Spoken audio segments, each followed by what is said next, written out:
Big thanks go out to Taiwa for supporting today's video via Patreon. Ognis versus Mizzix, and we have, turn 1 ramp. Should be able to get that past some counter magic because we're on the play, so I think that's going to serve us well this game. Let's see if they have a mental misstep or not. Apparently they don't. Just dropping a plains for us, we draw into Plumb the Forbidden. We are just going for the 3 visits here, I think. Could actually try and get down Magda as well. Maybe we... Okay, the Magda came down straight away. Let's get out a tap land with the Marsh Flats and we'll pass the turn. The more time we give our opponents, obviously, the more likely they are to be able to hold up counter magic. And that is into an Is It Signet, which they can't tap for mana just yet. That's a Reveling Riches for us. So I think we just go for Ognis. I'm tempted to go for Boseiju onto their Is It Signet, but I think I just want to get the commander going here. So we make a treasure from the Magda, becoming tapped. And that does actually come in untapped. Ognis's trigger is from itself attacking because it has haste. Let's go for the green now. We'll throw Boseiju onto their Is It Signet. So now they are able to throw out a Sprite Dragon. And Lightning Bolt going onto our commander. So putting that back in the command zone, we'll be able to get it out again next turn. Alright, there's a Bloodbraid Elf. I think we do just go for the Ognis here. And just like that, we're in exactly the same position that we were in before. Struggling on lands apparently. That is Sigil Tracer now. Again, whacking us for 2 in the air. That's a Sylvan Awakening. Not going to be casting that. Let's go for the Bloodbraid Elf here.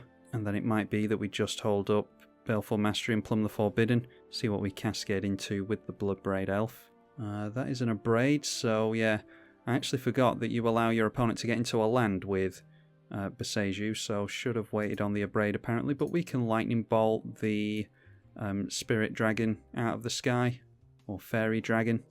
Alright, and that is a Force of Will, so if they're going to play Force of Will, I'd rather they did it on a Lightning Bolt. That's really good. Puts a plus counter on the Sprite Dragon. So swinging with everything except Magda here. Get a couple more treasures, because both of those creatures have haste. And both of them being allowed through. Noteworthy that they are up to 9 commander damage. Now a Mind Stone, so finally up to their 4 mana. And once again not swinging in, trying to hold us off. So let's go for Baleful Mastery. I'm going to allow them to draw a card here, because we'll do it for only 2 mana. I'd rather, if they're going to counter something, I'd rather they did it on their turn, so that we've got free reign. And getting rid of that successfully, so they go up to 4 cards in hand. Okay, and a Lelia now, another hasty creature, so definitely try and slam this down. That will jump up to a 3/3 as soon as it swings in as well. And they scoop there. That was a pretty convincing one because our opponent was stuck on lands. We'll try another one. Into another game up against fellow Capenna commander Raffine now. And pretty terrible hand, or mulligan. Into another fast mana hand. We can get rid of that old Gnawbone, I think, and hope that we manage to keep our Soul Ring in play. We are on the draw this time. And they drop a blue source, but take that into Mana Vault, which they tap straight away into Arcane Signet. And that goes into the Mox Opal, so they're down to 2 cards. It might be that they have some counter magic available to them. They do have the Metalcraft online with this. A Farseek for us, so that's maybe our turn 2, we'll see. They did not have the counter magic apparently, so Sol Ring allowed to come into play. And we see Cathar Commando, so they do have Destruction for the Sol Ring, so no counter magic, but able to blow that up. So that means we're just going for the much slower ramp plan. We'll drop a Farseek here. Can get our commander into play if we want to next turn. But it's more likely that we go for Legion Warboss and start to get that going. They still need 1 more land in order to get into their commander. Managing to drop it. Oh, I thought this cost 4, it actually only cost 3, so Raffine Scheming Seer coming up with 1 mana available to them.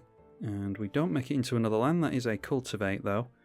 So I think it's a better idea to Cultivate here. We can get both of the lands into play, so... we've got plenty of green and red, so let's go for a green and a red. Raffine swings in for the first time and gets to Connive.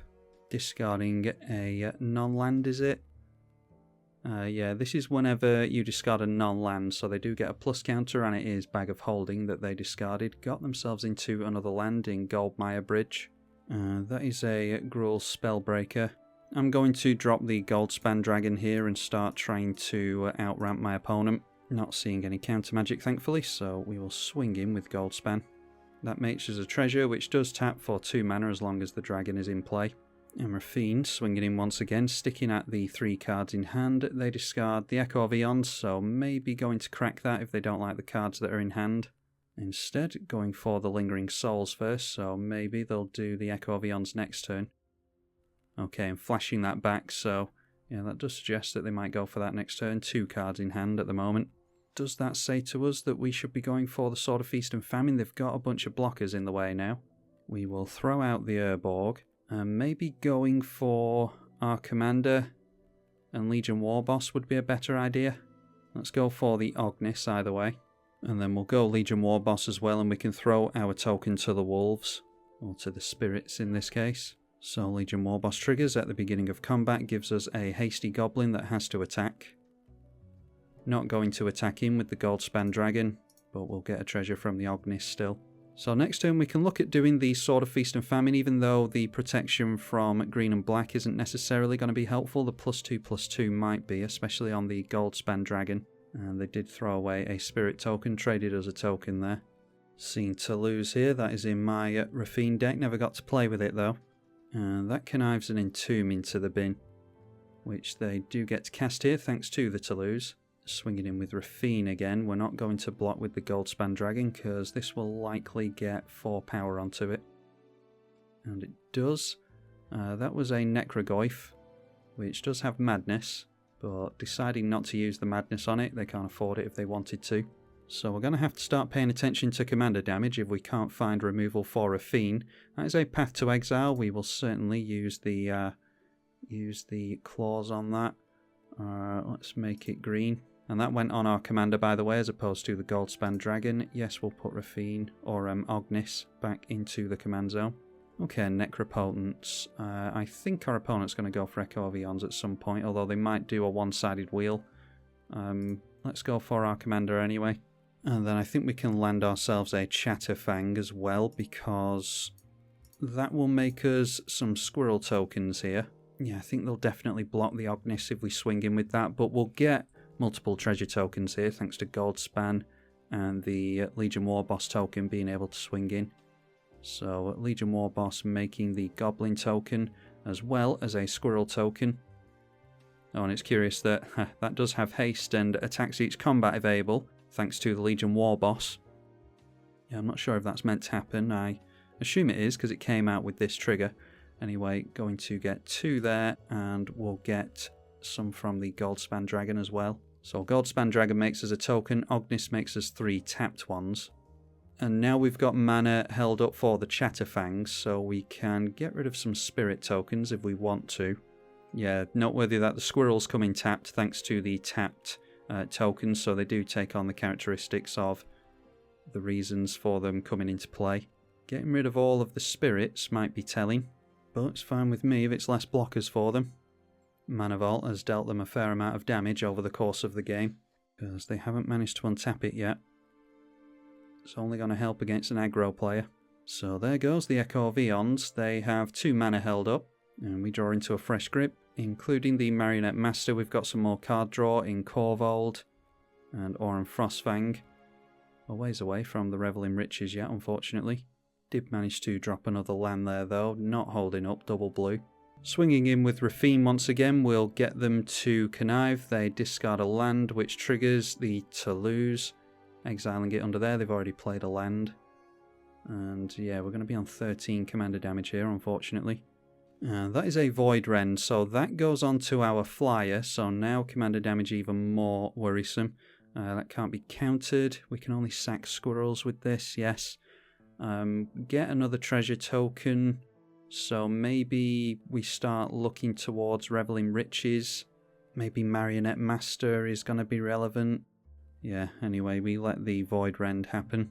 Like I keep saying, I think we need to worry about commander damage here. So let's go for the Korvold, get that into play. And at the very least, that can be a blocker for our opponent's commander. Making sure not to play a fetch until that comes out. So sack another permanent, we'll sacrifice a squirrel token. So that puts a plus counter on Corvold, and we draw a card and get into Questing Beast. So here we'll play a fetch, crack a fetch. Once again, plus counter on Corvold as well as drawing a card. And that gets us into Farseek. Just make that a Badlands. And then I'll get this Toulouse out of the way, so we'll sacrifice a couple of squirrel tokens and pay a single black into there. So once again drawing cards thanks to the Corvold and us sacrificing some squirrels. So they gain back their Entomb and the Swamp that was in their hand, or in exile under the Toulouse, that goes back into their hand. And then I think maybe Glinthorn Buccaneer, just for the sake of getting many more tokens into play. Not gaining double mana anymore thanks to them dealing with the dragon. Sacrificing a token does trigger the Corvold, and this time we draw into Mob Rule, which could be useful to us. So we'll swing in with everything, hold back the Corvold. Gonna just try and land as much damage on my opponents as possible. Mentor can just put it onto a Goblin, I don't think it really matters. So we now have 8 treasure counters, a couple away from Reveling Riches, so it could be worth playing that next turn, turning everything in sideways and hoping that our opponent doesn't get rid of this thing. 1 damage to each opponent 3 times because we discarded 3 cards to hand size. That is thanks to the Glinthorn Buccaneer, so we've managed to get them down to 12. Don't think they're going to be able to land commander damage on us this turn. They take another hit from that Mana Vault, which they got out on turn 1, so that's 7 hits they've taken there. Not worthy that they've played the Swamp that we put in their hand thanks to destroying the Toulouse. Raffine swings in once again and jumps up to a 5/8 because they exiled a Dark Withering. So destroy a non-black creature, can't destroy the Corvold. Pointing Dark Withering at the Glinthorn Buccaneer, probably a good idea. We'll certainly block with our Corvold. If we lose Corvold here, then so be it. So Raffine going down, it might be that they just go for a board wipe at this point. That's Raffine's Silencer. It connives when it enters, and when it dies, target creature an opponent controls -X, where X is the power of Raffine's Silencer. Discarding a land, so that doesn't get the plus counter on it. Following that up with Rite of Oblivion, exile a non-land permanent, and they have to sacrifice a non-land permanent as an additional cost. Don't have a means of sacrificing the Corvold, unfortunately, but I don't think we have any reanimation anyway. We've pretty much got our opponent next turn. Yeah, they see that as well. I think we're probably going wide on them next turn. We can probably finish them off with Marionette Master. That's Fabricate 3, so 4 power on the Marionette Master for each treasure that we sacrifice. That's 4 damage to them. But I think I would have gone for something different in Revel of Riches and challenged my opponent to not have any removal for that. Anyway, hopefully you all enjoyed this revisit to Ognis the Dragon's Lash. If you want to see more from it, then be sure to let me know. And a massive thank you to the patrons for supporting the channel. I'm tribalkai. Thank you for watching.